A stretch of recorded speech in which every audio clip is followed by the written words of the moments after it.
എല്ലാവർക്കും പുതിയൊരു വീഡിയോയിലേക്ക് സ്വാഗതം. ഇന്ന് നമ്മൾ വന്നിരിക്കുന്നത് റാഗി ഹൽവയുടെ റെസിപ്പിയുമായിട്ടാണ്. റാഗി ഹൽവ എന്ന് പറയുമ്പോൾ തന്നെ അറിയാം, നല്ല ഹെൽത്തി ആണ്. അതുപോലെ ടേസ്റ്റിന് ഒട്ടും കുറവില്ല കേട്ടോ. അതുപോലെ നല്ല സോഫ്റ്റും ആണ്.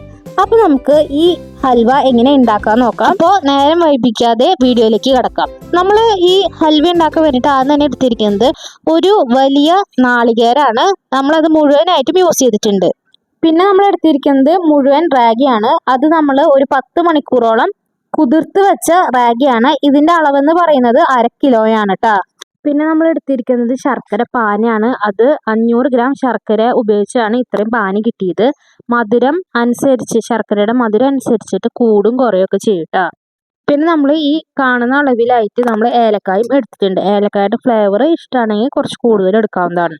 അപ്പോൾ നമുക്ക് റാഗി ഹൽവ ഉണ്ടാക്കാനായിട്ട് തുടങ്ങാം. ആദ്യം തന്നെ നാളികേരം ചിരികിയത്, അതുപോലെ ഏലക്കായ, പിന്നെ കുതിർത്ത് വെച്ച റാഗി, ഇത് നമ്മൾ മിക്സിയിലിട്ട് നന്നായി അരയ്ക്കാനാണ് പോകുന്നത്. അരയ്ക്കാനായിട്ട് വെള്ളം ഒഴിക്കുമ്പോൾ ഒരിക്കലും വെള്ളം കൂടരുത്. അപ്പോൾ നമ്മൾ ഇങ്ങനെ കൂവ കുറുക്കണ പോലെയാണ് ഇത് കുറുക്കുക. അപ്പോൾ അത് കുറുക്കുമ്പോൾ നമുക്ക് കുറേ നേരം കുറുക്കേണ്ടി വരും. അപ്പോൾ നമ്മൾ അളവിനനുസരിച്ചിട്ട് വേണം വെള്ളം ഒഴിക്കാനായിട്ട്. നമ്മളിവിടെ 2 പ്രാവശ്യമായിട്ടാണ് അരച്ചത്. അപ്പോൾ ആദ്യത്തെ പ്രാവശ്യം നമ്മൾ 1 കപ്പ് വെള്ളമാണ് ഒഴിച്ചത്. അതുപോലെ രണ്ടാമത്തെ പ്രാവശ്യം 1 കപ്പ് വെള്ളം തന്നെയാണ് ഒഴിച്ചത്. എന്നിട്ട് നമ്മൾ അരച്ചു കൊടുന്ന റാഗി നന്നായിട്ട് അരിക്കണം. നന്നായി പിഴിഞ്ഞ് നല്ല രീതിയിൽ തന്നെ അരിക്കണം. അരച്ച റാഗി നന്നായിട്ട് അരിച്ച് കഴിഞ്ഞാൽ ഇങ്ങനെയാണ് നമുക്ക് കിട്ടുക. നല്ല വൈറ്റ് കളറിലാണ് നമുക്ക് കിട്ടുക. അപ്പോൾ നന്നായിട്ട് തന്നെ അരിക്കണം കേട്ടോ. അരിച്ചതിൻ്റെ വേസ്റ്റാണ് ഇത്. ഇതുപോലെ നമുക്ക് വേസ്റ്റായിട്ട് കിട്ടണം. അടുത്തത് നമ്മൾ ഈ അരിച്ച് വെച്ചതിലേക്ക് നമ്മൾ ശർക്കര പാനി ഒഴിച്ചിട്ട് നന്നായിട്ട് കുറുക്കാനായിട്ട് പോവാട്ടോ. നമ്മളപ്പോൾ ശർക്കര പാനി ഒഴിച്ച് സ്റ്റൗവിലേക്ക് കുറുക്കാനായിട്ട് വെച്ചിട്ടുണ്ട്. ഇത് ഇളക്കണം. ആ ഒരു പണി മാത്രമേ ഉള്ളൂ. ഭയങ്കര ഈസിയാണ് ഉണ്ടാക്കാനായിട്ട്. കയ്യൊന്നും ചെറിയ വേന എടുത്ത് ഇങ്ങനെ ഇളക്കി കുറുകി വരുമ്പോഴേക്കും, അല്ലാതെ വേറെ പ്രശ്നങ്ങളൊന്നുമില്ല. നല്ല ഈസി ആയിട്ട് ടേസ്റ്റി ആയിട്ട് ഉണ്ടാക്കാൻ പറ്റുന്ന സാധനമാണ്. അപ്പോൾ ഇത് നന്നായി ഒന്ന് കിടന്ന് കുറുകട്ടെ. അപ്പോൾ ഏകദേശം ഇത് മുഴുവനായിട്ട് കുറുകി വന്നിട്ടില്ല. ഏകദേശം ഒന്ന് നന്നായിട്ട് കുറുകി വന്നിട്ടുണ്ട്. ഇനി ഒരു 10-15 മിനിറ്റ് കൂടി നന്നായിട്ട് വരട്ടിയ പോലെ ആക്കിയിട്ട് വേണം നമുക്കിത് പാത്രത്തിലേക്ക് ഒഴിക്കാനായിട്ട്. നല്ല കട്ടിയായിട്ട് വരണം. ഇങ്ങനെ കട്ടിയായിട്ടുള്ള കൺസിസ്റ്റൻസി ഒക്കെ ആയി കഴിഞ്ഞാൽ നമുക്ക് ഇളക്കാനായിട്ട് കുറച്ച് ബുദ്ധിമുട്ടുണ്ട്. അപ്പോൾ നമ്മൾ നല്ല സ്ട്രെയിൻ എടുത്തിട്ടാണ് ഇങ്ങനെ നന്നായി ഇളക്കണേ.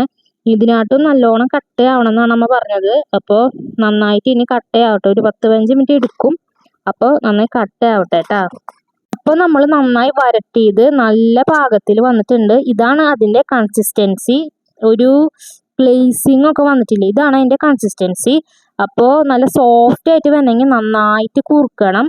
ഇതാണ് അതിൻ്റെ പാകം. അപ്പോൾ നമ്മൾ ഇത് നല്ലൊരു ഷേപ്പിൽ കിട്ടാനായിട്ട് കിണ്ണത്തിൽ എണ്ണ തടവി വെച്ചിട്ടുണ്ട്. എണ്ണ തടവി വെച്ചത് എല്ലാവർക്കും അറിയാമല്ലോ, അത് വിട്ടു പോരാനാണ്. അപ്പോൾ നല്ലൊരു ഷേപ്പ് കിട്ടാൻ വേണ്ടി നമ്മൾ ഇതിലേക്ക് ഒഴിച്ചിട്ട് പരത്തുകയാണ് ചെയ്യണത് കേട്ടോ. നമ്മൾ കിണ്ണത്തിലേക്ക് ഒഴിക്കുന്നത് നല്ല കിണ്ണത്തിൻ്റെ ഷേപ്പ് കിട്ടാൻ വേണ്ടിയിട്ടാണ്.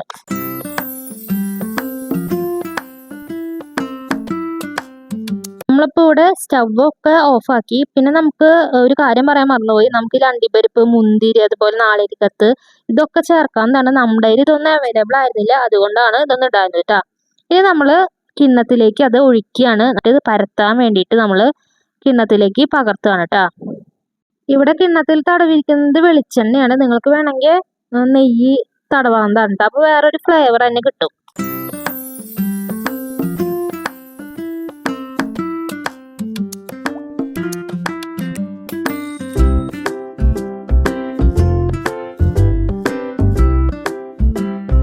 ഇത് ഇന്നലെ റെക്കോർഡ് ചെയ്താണ്. പക്ഷെ മൈക്ക് എന്തോ പ്രശ്നമായതുകൊണ്ട് ഞാൻ വീണ്ടും വോയിസ് ഓവർ കൊടുക്കണം. ഇത് കണ്ടില്ലേ, വളരെ മൃദുലമാണിത്. ടേസ്റ്റിയാണ്. കണ്ടാലെന്ന് എല്ലാവർക്കും കഴിക്കാൻ തോന്നും. ഇത് ഞങ്ങൾ കട്ട് ചെയ്ത് വെച്ചിട്ടാണ്. ആദ്യമായിട്ട് ഉണ്ടാക്കുന്നതുകൊണ്ടാണ് ഇത് ഷേപ്പ്ലെസ്. ആദ്യമായിട്ടുണ്ടെങ്കിൽ ഞങ്ങൾ നന്നാവും വിചാരിച്ചില്ല. പക്ഷെ അത് ഉണ്ടാക്കിയതിന് ശേഷം വളരെ നന്നായിട്ടാണ്. ടേസ്റ്റും ഉണ്ട്. അതുപോലെ ഇത് എല്ലാവരും ഉണ്ടാക്കി നോക്കണം. എല്ലാവരും ഉണ്ടാക്കി നോക്കിയാലാണ് അതിൻ്റെ ടേസ്റ്റും കാര്യങ്ങളും. ഞങ്ങൾ പറയണമല്ലോ കാര്യം. നിങ്ങൾ ഉണ്ടാക്കി നോക്കിയാൽ അതിൻ്റെ ടേസ്റ്റും കാര്യങ്ങളും നിങ്ങൾക്ക് അറിയാം. അതുപോലെ തന്നെ എല്ലാവരും ഈ വീഡിയോകൾ കാണാനും അതുപോലെ ഫ്രണ്ട്സിന് അയച്ചു കൊടുക്കാനും തോന്നുന്നു. കാരണം വ്യൂസ് ഒക്കെ വളരെ കുറവായിട്ട് കാണുന്നത്.